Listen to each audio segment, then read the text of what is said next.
Saddam Hussein. فلا تقدر لا انت ولا ابوك. صدام حسين ما يغير ہیرو یا villain. Saddam Hussein. Saddam Hussein was a bad guy, right? 28 April 1937 کو عراق کے ایک چھوٹے سے گاؤں میں ایک یتیم بچہ پیدا ہوا جس کا نام رکھا گیا صدام حسین.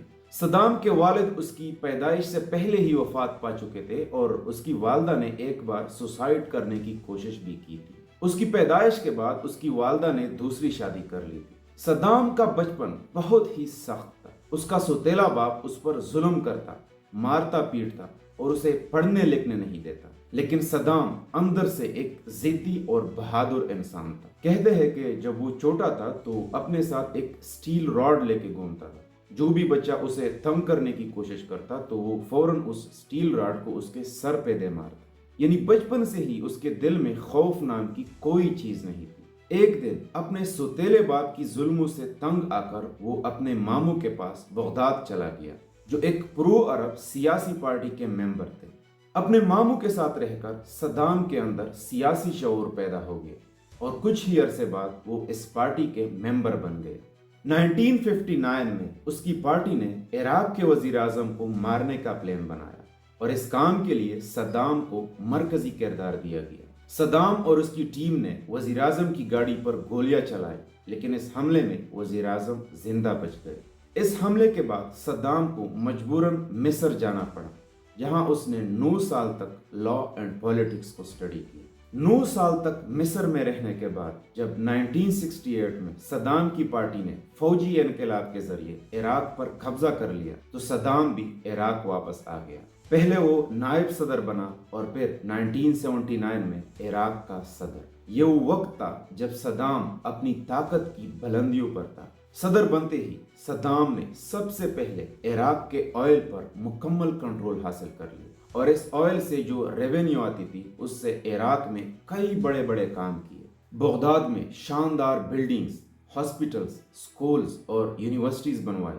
عوام کو مفت تعلیم اور صحت کی سہولتیں مہیا کی. صدام کے اس دور میں عراق کے دینار کی ویلیو اتنی زیادہ ہو گئی کہ ایک دینار 3 امریکی ڈالر کے برابر ہو گیا. عرب دنیا میں صدام کو ایک طاقتور لیڈر کے طور پر پہچانا جانے لگا. لیکن طاقت کے نشے میں اس نے ایک ایسی غلطی کی جو اس کی کیریئر کے لیے بہت بڑا خطرہ بن گئی. 1980 میں اس نے ایران پر حملہ کیا کیونکہ ایران میں اس وقت آیت اللہ خمینی کا اسلامی انقلاب آیا تھا اور صدام کو ڈر تھا کہ یہ انقلاب عراق تک نہ پہنچ جائے. عراق اور ایران کی یہ جنگ پورے 8 سال تک چلی جس میں لاکھوں لوگ مارے گئے اور کھربوں ڈالر کا نقصان ہوا. عراق اس جنگ کے بعد کافی کمزور ہو گیا اور دوسرے ملکوں سے قرضے لینے لگا. ادھر کویت آئل انڈسٹری میں عراق کے لیے مسئلے بنا رہا تھا. صدام کا خیال تھا کہ کویت عراق کا آئل چوری کر رہا ہے اور تاریخی طور پر کویت کبھی عراق کا حصہ تھا. اس لیے 1990 میں اس نے کویت پر حملہ کیا اور کچھ ہی دیر میں پورے کویت پر قبضہ کر لیا. لیکن یہ صدام کی دوسری سب سے بڑی غلطی تھی. کویت پر قبضے کے خلاف امریکہ اور اس کے الائز عرب کنٹریز نے صدام کے خلاف آپریشن ڈیزرٹ اسٹارم لانچ کیا اور کچھ ہی ہفتوں میں عراقی فوج کو شکست دے دی. مجبوراً صدام کو کویت خالی کرنا پڑا. اس کے بعد صدام حسین کی سچویشن بالکل ہی بدل گئی. دنیا بھر میں اب صدام کو ایک خطرناک ڈکٹیٹر سمجھا جانے لگا. اقوام متحدہ نے اس پر سخت پابندیاں لگائی اور عراق جس کی 80% آمدنی آئل سے آتی تھی اب کسی بھی ملک کو آئل نہیں بیچ سکتا تھا. عراقی عوام بھوک اور غربت میں ڈوب گئی لیکن صدام اپنی کرسی سے چمٹا رہا. وہ اچانک سے اسلامک بن گیا. اس نے قومی پرچم پر اللہ اکبر کے الفاظ لکھوائے اور کئی مسجدیں تعمیر کروائی. بہت سارے مسلمان اب صدام کو ایک ہیرو ماننے لگے لیکن یہ ناکام کوششیں اس کو امریکہ سے بچانے والی نہیں تھی. امریکہ مسلسل یہ پروپیگنڈا کرتی رہی کہ صدام عراق میں ایٹمی ہتھیار بنا رہا ہے اور اسی کو بہانہ بنا کر 2003 میں اس نے عراق پر حملہ کیا. چند ہی ہفتوں میں بغداد پر قبضہ ہو گیا. صدام کے 2 بیٹوں اور ایک پوتے کو ایک شدید لڑائی میں مار دیا گیا. صدام خود بھی کئی ماہ تک ایک انڈر گراؤنڈ بنکر میں چھپا رہا.